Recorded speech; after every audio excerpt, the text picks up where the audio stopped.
Hello, my name is Brandon, and welcome to my podcast Arrival. In this podcast, I interviewed Sarai, who is an ESL student at SWAU in Keene, Texas. Hello, Sarai. Hi, Brandon. May you tell the audience where you're from? I'm from Cuba. Cuba, not an easy country to live in. What was your life like in Cuba? It was beautiful, but it was difficult at the same time. I love my country, but it's hard to live in a communist country. That must have been hard for you and your family. How were you able to make it to the U.S.? Well, it's an interesting story. My husband's friends put a parole, is the name of this kind of paper to came here because we don't have in our country the possibility to get visa and that things.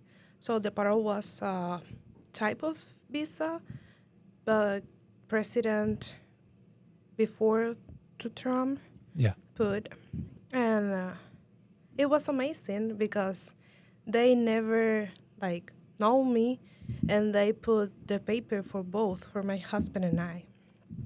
And the most incredible thing was because usually that takes like a lot of time to they approve you, Yeah. and just 5 days we were approved.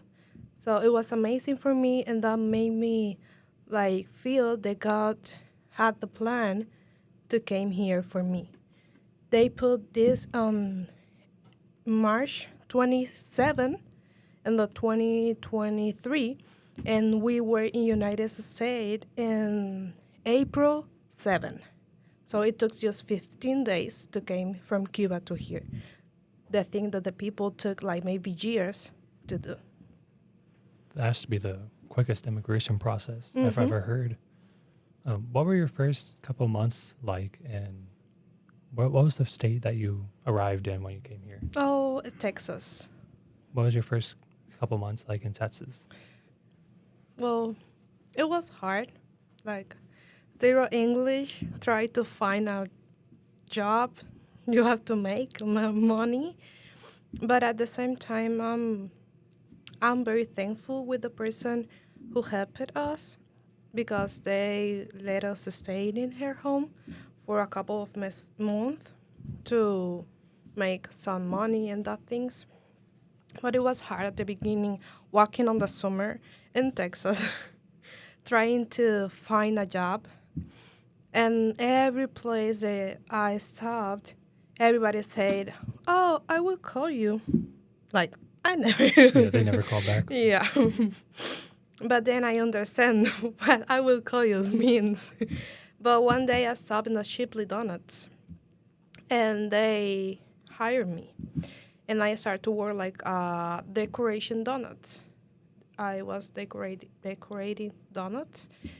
But then I started to learn a little of English.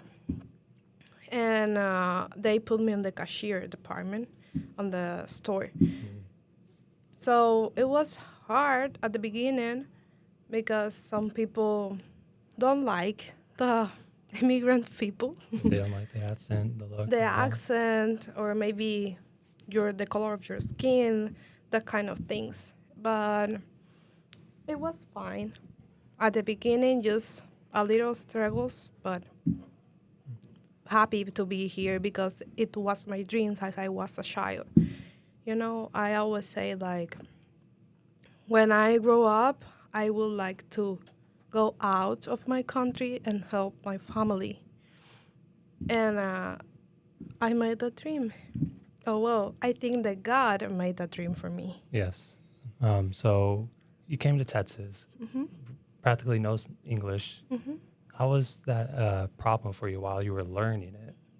Well, I think I have an experience, and I think it was the most difficult experience that I lived since I came here. One day I was working on the chip list and the cashier, and a native person came to me to when I was like able to took his order. He said when he heard me talking, he said like, I don't want the people like you took my order. You know, look for other person because people like you can't be working in this place. It was like very hard to me hear that. Hmm. It was difficult, but I contained like my tears at that moment. I took a deep breath and I said, okay, I can look for someone else. And then I still like thinking about it. Um, my way to avoid that kind of like Situation. persons and situations was okay, maybe I don't know English, maybe my accent will be with me all my life, but the day that I can speak English fluently, even though I have an accent, I will be maybe better than you because you still like in your thoughts like Like biases. and I will be grow like a person. So I took the way to take that kind of persons to grow in my life, not to hurt me. So that helped you like see another part of what people think about you. Also, when you arrived here in Texas, how did you come here to Keene, specifically at SWAU's ESL program? Well, um, until I came to this country, the first thing that I thought I say like I want to study. You know, I want to be somebody. I don't want to clean and wash dishes all my life. I just have 21 years. I'm just 21. I don't want to do this all my life. And a friend told me about SWAU, and I was okay. And she said that they had many years ago the ESL program, and they recently started to do it again.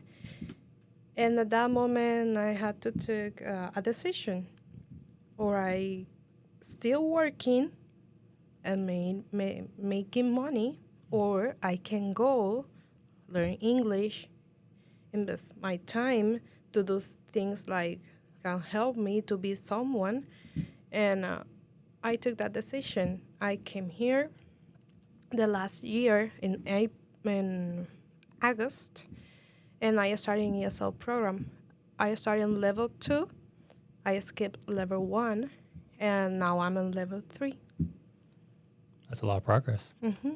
Also, you mentioned how that lady helped you with, staying at her house Mm-hmm. when you came here to Texas. Um, who other are there any other people that had significantly impacted your life, and like what did you learn from them? Well, I think that they are the most important person that I know since I came to this country. First, because they helped me to come here. Second, they let us stay in her house for a couple of months and help us. And third is like for me was amazing because we at that time we didn't my husband and I we didn't have a car, and she gave us her credit to buy a new car. So it was okay. You are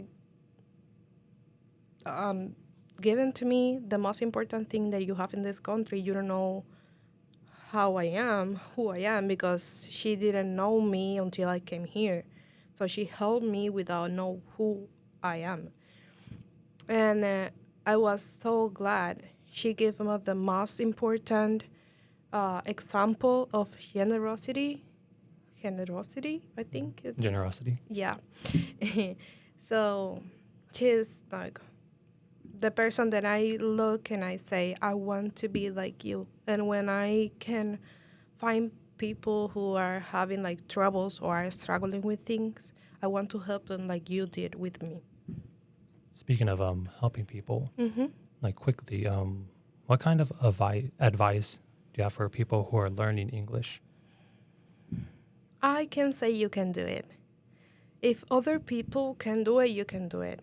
And you can never let the people who think that you are less because you don't speak English very well or for your accent tell you who you are or where you can be. You know, It's important. Just keep going. You are going to have struggles all your life, but you can do it. It doesn't matter. If you do your best always and you trust in God, it's like the Bible verse said, like, who start the good things in you, he will finish it. I think it's something like that. I can say the Bible verse in English yet, but I believe in that. Okay. Thank you for sharing your story today. That was all the questions I had for you. My name is Brandon, and my podcast was Arrival. Until our next podcast, goodbye. Bye.